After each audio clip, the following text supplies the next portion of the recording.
Hey everyone, Reaper here again with another video.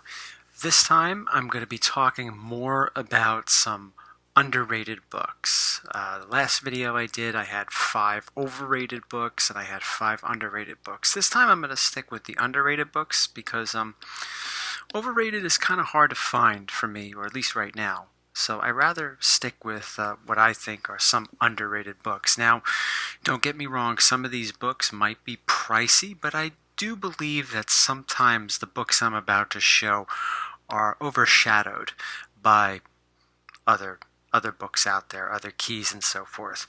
So I have another group of books here. Got 2 slabs to show, so let's get this thing started. Here's one that I think is kind of underrated. Marvel Team Up number 65. Now this book, can be found rather cheap. It is the first U.S. appearance of Captain Britain, and it's also the first appearance of Arcade, one of the, I think mainly he was an X-Men villain back in the late 70s. But still, I think it's a book that's quite undervalued, underrated. Don't get me wrong, I don't think it's a book that should be hundreds of dollars, because I don't think so at all. But I do think that book is sometimes overlooked.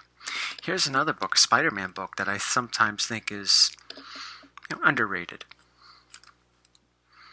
The Amazing Spider-Man 238, the first appearance of the Hobgoblin. Don't get me wrong, the Hobgoblin is a very well-known Spider-Man villain, but I do sometimes think, though, he is overlooked. He, I think, was mainly Spider-Man's arch nemesis in the early 80s, all the way to the mid to late 80s when Venom took over, and I think Venom was a better character, but I still don't think that takes away from the Hobgoblin. The issue 238, still a really cheap, relatively cheap book to get in a high grade.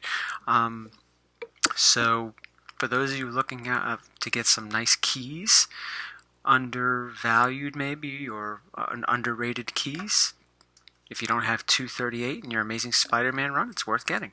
Here's another one that I sometimes think is overlooked. Now, I'm not quite sure if it's going up in value, but I still think it's a pretty important book. But like I said, in my view, a little underrated. Detective Comics 373. This is the second appearance of Mr. Freeze. When you have the first appearance of Mr. Freeze, and then you have the second one, there is a big price gap between the two. I mean, real big price gap. So, but that being said, for those of you that don't want to go out and spend the large amounts of money on the first appearance of Mr. Freeze, which is Batman 121, you might want to look into this one. I still think you'd get a nice copy. You may not be able to get a 9.6, but a nice, decent looking copy for something that's maybe under $100, maybe. It's also the first time Mr. Freeze is called Mr. Freeze. Those of you that know, originally when he first showed up in Batman 121, he was called Mr. Zero. But due to the popularity at the time of the TV series, his name was changed to Mr. Freeze. Here's another one I think is a really cool one.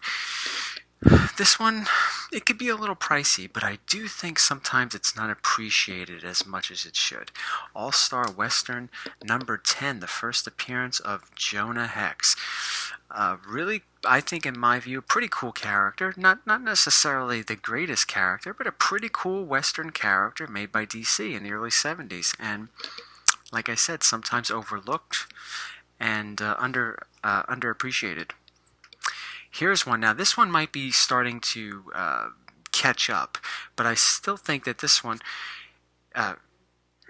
when you compare it to another book, is sometimes doesn't get as much attention or as love as maybe it should.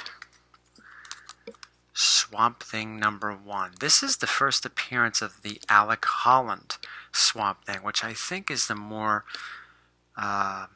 popular Swamp Thing, because the Alex Olsen Swamp Thing I don't know how many times the Alex Olsen Swamp Thing actually showed up, to be quite frank. I think he was used in the Alan Moore run once or twice. He showed up or whatever.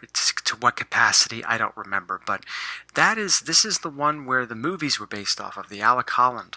And now that Swamp Thing is going to appear in some type of media, this is a book that might be going up, or has gone up already, I don't know. But compared to House of Secrets 92, it is, once again, like the Mr. Freeze comparison, the Batman 121 and the Detective 373, night and day when it comes to prices. And it's still a very cool book to have. Here's another one that I think is sometimes overlooked. Kimiko Primer, number 5. This is the first appearance of Max the Hare. Some say this is the precursor to the Max. I don't know. I don't know if that is the case, but it is still, I think it's, I don't know how rare the book is. I don't think it's very common, but I don't think it's impossible to find. But it is pretty cool to have in a high grade, which I recently upgraded to, a nice high grade copy. These can still be found relatively cheap. I think maybe about 30 bucks, 50 bucks, something like that. If you're patient and if you're diligent in looking, you could find it for that price. Still really cool. Here's another one that I think sometimes is, it's well known. Okay, I got a couple more. Then I'll show the 2 slabs last. Well, actually, I'll show the 2 slabs next. I'll save this one for last. This one, next one, I think is very well known, but I still, once again, I don't think it's as appreciated as it should be. Iron Fist 14, the first appearance of Sabretooth. I like Sabretooth. He is the arch nemesis rather, of Wolverine. Pretty popular character, very important, I think, in the terms of Wolverine's mythos, and even to the X-Men, to be quite frank. And I don't think it's terribly expensive. The only version of this book that is very expensive is the price variant version, which I do not have. I believe it's the 35-cent price variant, which can run you thousands depending on the condition. But if you're not chasing after the price variant, and you just want to have the first appearance of Sabretooth in your collection, this is a good buy for any fan of Wolverine or Sabretooth. Now let's get to some other ones. Now this one's pricey, I think, depending, once again, it all depends on the grade, right? But this is a pricey one, but I still think it's not appreciated as, once again, we're doing another comparison between one issue to the next, night and day when it comes to value. X-Men number 2. You take a look at X-Men number 1 right now. The prices are starting to go through the roof, okay? A lot of rumors about that book. I'll just leave it at that. But it's starting to, I think that book right now is $1,000 a grade, a point, up until when you get to that 4.0, 4.5, 5.0 range, and then it starts to get a little higher. So, a 2.0 is probably going to run you over $2,000. A 3.0 is going to probably hit you between low 3,000s to mid 3,000s and so forth. But the point is, it's a very expensive book. Then you have the second appearance of the X-Men. Okay, X-Men number 2, their second issue. Big price difference between the two, big gap, and I think this is wildly underappreciated. It's the first appearance of the Vanisher. I don't think he's a big villain in the X universe, and that's probably the reason why it's a little underappreciated. But it's still a stunning book to have. I love the colors, the reds, the yellows. I think it's really, really cool, and it can still, a decent grade. This is 6.5, so it's a mid-grade book. You can still get this for, it's not going to cost you a mint to get, but I think it's worth getting. Here's another one. Now, I don't know if this one's been going up too much in value, but I don't think that much. Caliber Presents number 1, the first appearance of the Crow. I think this is still a book that's pretty cool to have. I like the Crow. I think the Crow is a pretty cool character, and I still think it's a book that you can get fairly cheap. I don't think it's really overrated or overpriced or anything like that, so it can still be picked up for a fair price.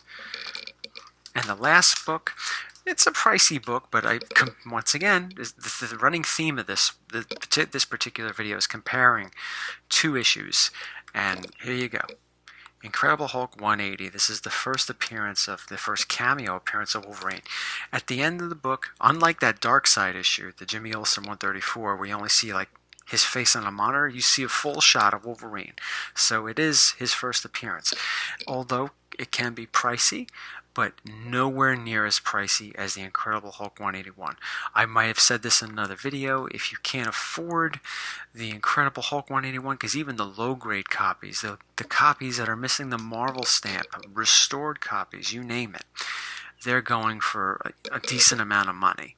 And this one right here, of course, once you get a higher grade, this is a nice 6.0 copy, nothing too spectacular, but you can still have the first appearance of Wolverine. You see him full shot at the end of this book. It's a really nice addition to have your collection, and I still think it's a little underrated in comparison to the 181. Well, I hope you enjoyed the video. It was another video on underrated, undervalued, whatever you want to call it, books. My next Reaper Picks video is gonna focus on minor keys, and when I say minor keys, I really do mean minor keys, but affordable books. For those of you that are not necessarily collecting for investment, but you like to have like a couple cool first appearances, books that people may not think about, and so forth. That's what the next video will be about. So I appreciate you watching. I hope you enjoyed it, and take care, everyone. Bye-bye.